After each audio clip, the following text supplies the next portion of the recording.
Hi everyone and Katribo, this is Vernon Velasco and this is Kalingang Katribo. Catch the latest news on our website tribune.net.ph and follow us on Facebook, Twitter, and Instagram. You may also download our uh, apps on the Daily Tribune is one with the nation facing the COVID-19 crisis, and in line with this, the Daily Tribune Digital Edition and Press Reader is now available for free online. You can also download the Daily Tribune app on Apple Store for iOS users and Google Play for Android users to get the latest and most comprehensive news online. Daily Tribune is also inviting everyone to join its community Viber Katibu to get updates on the freshest and hottest news and entertainment stories of the day. The Recito emoticons are also available on our community Viber. Just click on the links in this video to join. Today we are um, joined by one of the most esteemed fitness trainers in the country today, Mr. JJ Ogacion of Sante Fitness Lab. Uh, Good afternoon, JJ. Hello, Vernon. Thank you. Yeah. So, hello, guys. Mhm. Good afternoon for all those watching then live on Mhm. Facebook and through Daily Tribune. How is uh how is work now, JJ? Especially now that we're fettered by the pandemic. How do you conduct your usual sessions? Actually, right now, Mm. like most gyms, in line with the pandemic, Mm-hmm.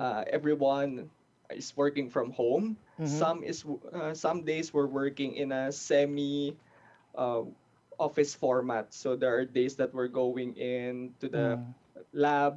We call it a lab, our gym. Mm-hmm. And then sometimes, most of the times, we're at home doing online consultations. Uh, so this is one of my questions a long time ago. Flexibility is one of the first things to suffer when your movement is restricted. So what do you suggest can be an easy exercise you can actually do in tight spaces, JJ? Actually, that's the one of the most frequently asked questions then Yeah. to us because everyone is working from home. The problem with that kasi is Mm-hmm. the space is restricted at home, not like in the office that you can move around, walk around. Mm-hmm. Sometimes we're cramped into our rooms.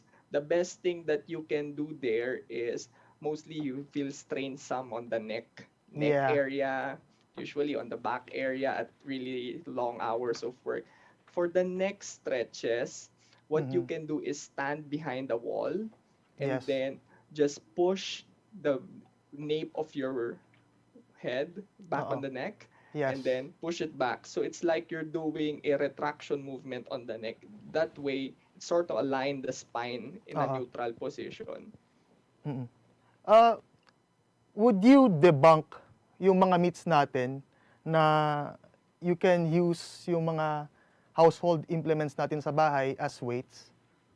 Actually, there's partly a truth side about it. There's partly a false side about it, about using Mm-hmm. household materials Yes. as a sort of gym equipment. That the first thing is let's describe the pros muna. The pros of having a home-based gym using the equipments that we have, like appliances or some sort of equipments, is it's budget friendly. Mm-hmm. But the trouble there is if you use those equipments, Mm-hmm. those things aren't built to lift some heavy load. Meaning, Yeah. let's say you use a wooden stick as a bar for a weights.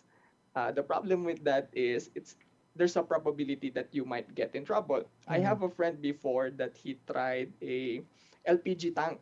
Oo. Okay, LPG tank as a weights. Yeah. But just make sure it's empty because when he tried it, he posted the video. A lot of people were like, it made an uproar. It's like, oh, he's using the LPG tank, baka sumabog. But Mm. make sure that it's already cleared up. You can use a lot of weights at the house. You can use your bags, Mm. backpacks, fill it up with books as a weights. Mm-hmm. You can use actually plastic stools as a stepper. Just make sure it's sturdy enough. Yeah. Say sometimes it can get broken. A lot of stuff you can use at home, Mm. but don't use the curtain hangers as Mm. a pull-up bar. Yeah. COVID-19 or not, we've always, I mean, some people always find it harder to exercise than others. Bakit ganun?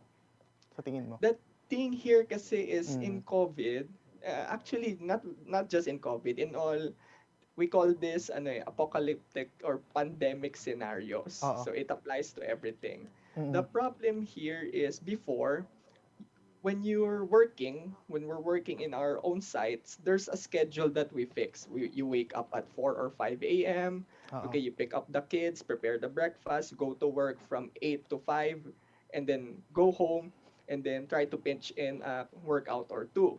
But Mhm. the problem now is most of the people is having difficulty between the difference between working from home and Mhm. working out from home. Like for me, on the first few months of the COVID, I was like Mhm. training really hard for marathons. But right now that you're cramped in the space talaga sa bahay, Oo. the thing that I'm doing is you can train anytime you want. That's an Oo. advantage. But that's also a disadvantage on one side because pwede kang pwede mo sabihin when you wake up in the morning, oh no, I'll sleep 30 minutes more. And then Yeah. na-move yung workout until nangyari is it's one of the least priorities. It's the end of the day and you're Mm. about to sleep na. Oo. So, nawala na yung workout. Next na, tomorrow na lang ulit. And the process goes on and on Mm. and on. Okay? Yeah. So, I think the best thing that people can do is even though you're in work from home setting or you're confined in your space, please set a fixed schedule. If you say you're gonna work out at 7 o'clock, commit to that because Yes. one day that you pass it, it's just gonna be another followed by another. It's gonna be a Mm. domino effect, and then your fitness will suffer on that. So set a fixed schedule. That's one tip. Mhm. Currently, JJ, I'm actually on a diet. It's called OMAD 23-1. Mm-hmm. Uh, do you think it's the fastest way to lose weight? And a Yeah. lot of people are asking me kasi syempre I'm a sports nutritionist and they're Mm. asking me, okay coach, I've tried the keto diet, I tried the OMAD diet, I tried this and diet, Yeah. IF, this and that. But here's the thing, in diet, there is no such thing Uh, as a fixed format, meaning let's say it applies to you, mm. then it will apply to me. Uh, Mm. is there a quickest way of getting thin? Yes, Yes. there is. But as you notice, dun sa diet na yun, the crucial part of it is meal timing. Mhm. How many times and what's the time in between when you eat. Mhm. So focus on that kasi that's the root cause of everything eh. Si Mhm. keto diet focuses on fat stabilization. So Yes. you're using fat as fuel. Si IF is using timing, Mhm. really well timing. So, and then the OMAD diet is using a different thing. Meron Yeah. pang calorie counting. We can go on the whole day and Mhm. list a lot of diets, but the main essence there is focus on your meal timing. Yes. So there's a quick formula on that for those who are watching para lang mandali. Mhm. Okay. Um, divide the time that you're gising. Okay, Yeah. yung wake up time mo, divide mo on how many times you eat in an average in a week. Let's say I wake up for like 16 hours a day. So 16. Si Mhm. tulog ka for the next 8 hours. Divide it into 4. Kasi ako, breakfast, lunch, dinner, snacks. Mhm. So magkakaroon ka ng interval 4 hours. So you eat every 4 hours. Yes. That's a basic diet na yon kasi you're timing the meals na. Mhm. So, meal timing is crucial because most of the people ngayon sa work from home setting are stressed, Mhm. more stressed than before. So, Mhm. nangyayari is they're using food as a compensatory activity para Mhm. ma-relieve yung stress, which in turn, inactivity plus food equals gaining weight. Yun Mhm. yung nangyayari. Meron tayong question dito, JJ, no, sa social media. I have been working out for a while now, pero nag-stop ako mag-lose weight. How do I get out of the plateau? Pero before you answer that, JJ, we're going to take a short break. Okay. Nais po naming humingi ng paumanhin sa anumang pag-aalalang naidulot ng ating bills ngayong Mayo at Hunyo. Di po namin inasahan ang naging hirap para sa ating lahat dulot ng COVID-19 pandemic. Pero nakapagbasa na kami ng Metro, kaya ang May at June bills ay may actual meter reading na ng inyong konsumo. Ito ay maaaring bayaran ng installment depende sa inyong konsumo noong February 2020. Kung wala sa bahay o sarado ang shop noong ECQ, makikita ang adjustment sa inyong bills ng Mayo o Hunyo. Kung nabayaran na ang inyong estimated March at April bills, pwede itong i-refund sa aming business centers or i-apply sa susunod na bills. Para naman sa mga di nakatanggap ng bill noong Mayo, huwag pong mabigla kung mataas ang ating bill sa Hunyo dahil sakop nito ang inyong nakonsumo noong ECQ. Pero para makagaan, 1/4 lang muna nito ang kailangan bayaran. Ang balanse, pwedeng i-installment. At good news, bumaba ang overall electricity rates ng 2 centavos per kilowatt hour ngayong Hunyo. 2 buwan nang magkasunod ang pagbaba ng rates. Hanggang sa susunod na Meralco Advisory.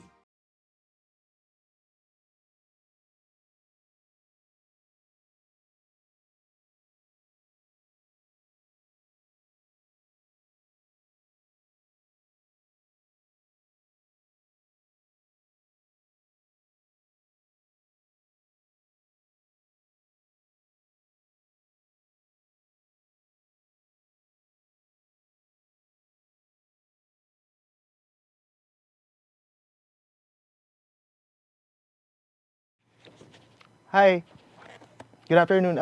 Before we took a break, we asked Coach JJ Ogacion of Sante Fitness Lab one question from the netizen. I have been working out for a while now, pero I stopped losing weight.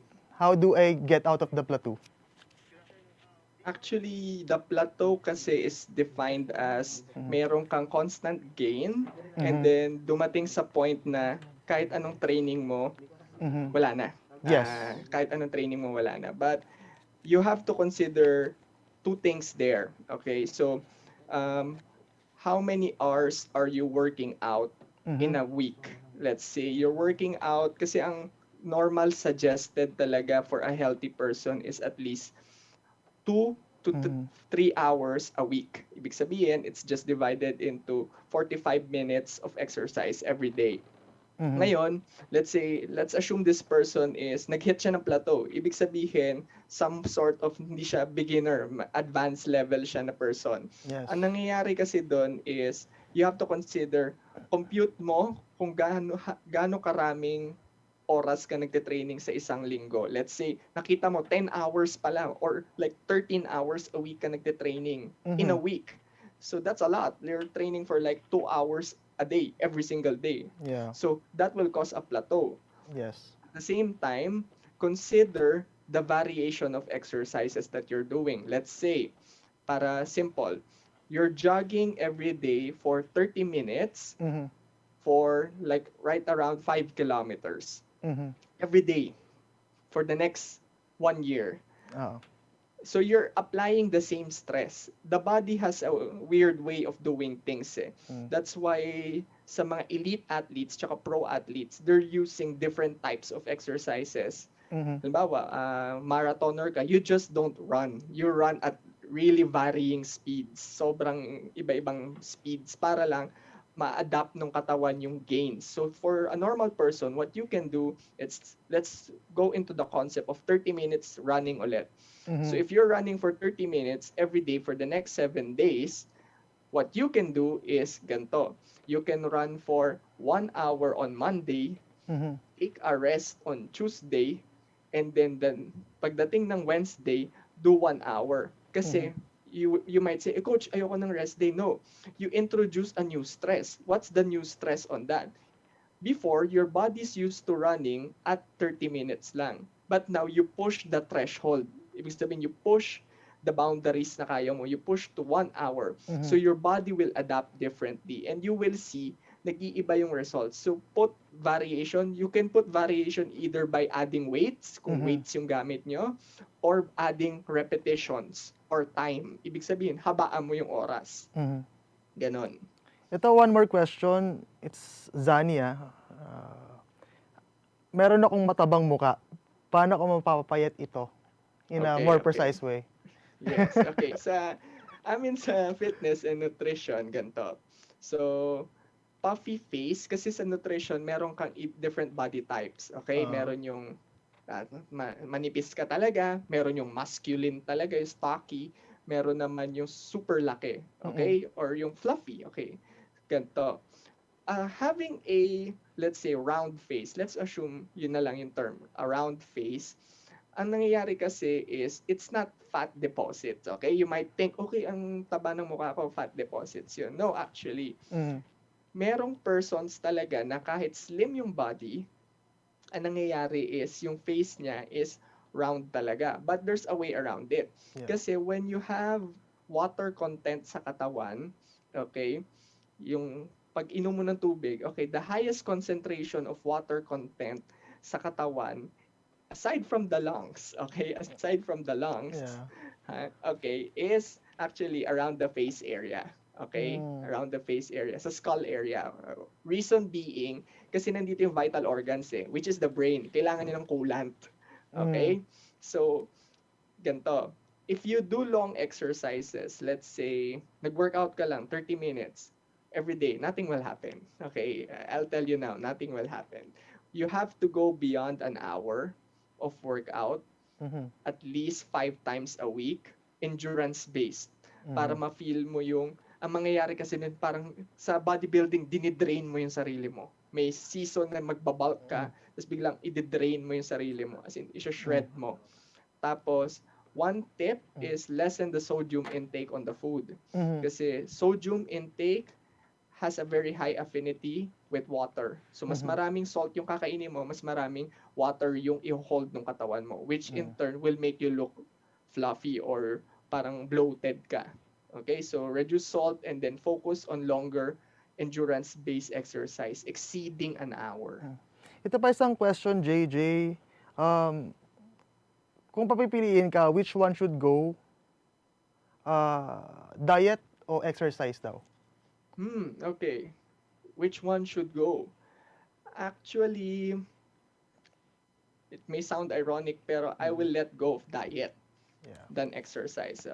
Let's explain that. Kasi pag inalis mo yung diet, actually, yung diet is crucial. They're saying 70% is diet. Mhm, But sa exercise kasi, you release serotonin. So serotonin is a neurotransmitter that provides the natural high. Okay? So natural high talaga siya. Ibig sabihin, you're getting the same feeling mhm, that's why people who abuse drugs feel high, but you are doing it in a natural way of exercise. mhm, At the same time, doing exercise produces then anti-inflammatory agent sa katawan, which is mhm, okay.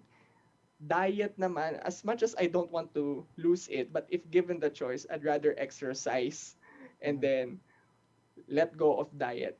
Kasi in terms of fitness talaga, you start with exercise and then once you get to that specific areas that you want, let's say, coach, gusto ko ng lumakas or gusto mhm. kong bumilis, gusto kong sumeksi or whatever, doon na papasok yung food eh. Kasi specific fuel na yun eh sa iyong activities. Sante Fitness Lab, can you talk more about this? Kanina napag-usapan natin na sabi mo nga, yung gym is not the good business model Mm-mm. for this pandemic. And meron ba kayong online courses and how do we reach you, JJ? Yes, actually here's a Sante Fitness Lab. Mhm, We're not just a gym. Actually, all of our coaches are physiotherapists. So what's a physiotherapist? Those mhm, are people who are experts in movement mhm, and they studied a 5-year course together with a board exam to mhm, provide the best exercises and regimen for people, not just for healthy people, but actually for mga na-stroke na patients, yan. mhm, So aside from the gym setting talaga na meron kami before, I mentioned before, we do online consultations. Yan. So mhm, those, doon na papasok yung we have a coach na focus is fitness talaga. So, home-based training. So, si Coach Jack yon, siya yung mag-handle nun. We have a coach who are specializing in women's health and physical therapy, which is si Coach Bea. Tapos ako naman yung nag-handle ng nutrition side of things, wherein where you want to lose weight, yan, specific athletic endeavors that related na sa food, ako na bahala doon. So, you can contact us by visiting yung social media pages through Sante Fitness Lab sa Facebook, may Instagram din, or you can email us at inquiry@santefitnesslab. Yon. Parting words, JJ, and talk about your organizations yung as public service. Yes, actually, we would like to invite you then, guys. If any one of you are interested in running, though it's COVID, diba? It's pandemic period. We still have an online-based community. This is free for all. It's called the Trailblazers Run Club. So the Trailblazers Run Club is open for beginners, yan, advanced, and elite runners. So kung gusto nyo matuto via online format, meron kami nun as a community. And if you want in-depth na coaching with us, coaches from Sante Fitness Lab, you can message us here. We have online consultation then through the Sante Fitness Lab naman na page to focus more on your specific endeavors during this quarantine period. Coach JJ Ogacion ng Sante Fitness Lab. Thank you, sir. Salamat po. Thank you. Catch the latest news on our website, tribune.net.ph, and follow us on Facebook, Twitter, and Instagram. You can also read the Daily Tribune for free online via Press Reader, and you can also download the Daily Tribune app on Apple Store for iOS users and Google Play for Android users. Daily Tribune is also inviting everyone to join its community Viber Katribu to get updates on the freshest and hottest news and entertainment stories of the day. Tercito emoticons are also available on our community Viber. Just click on the link in this video to join. I am Vernon Velasco and this is Kalingang Katribu. Good afternoon.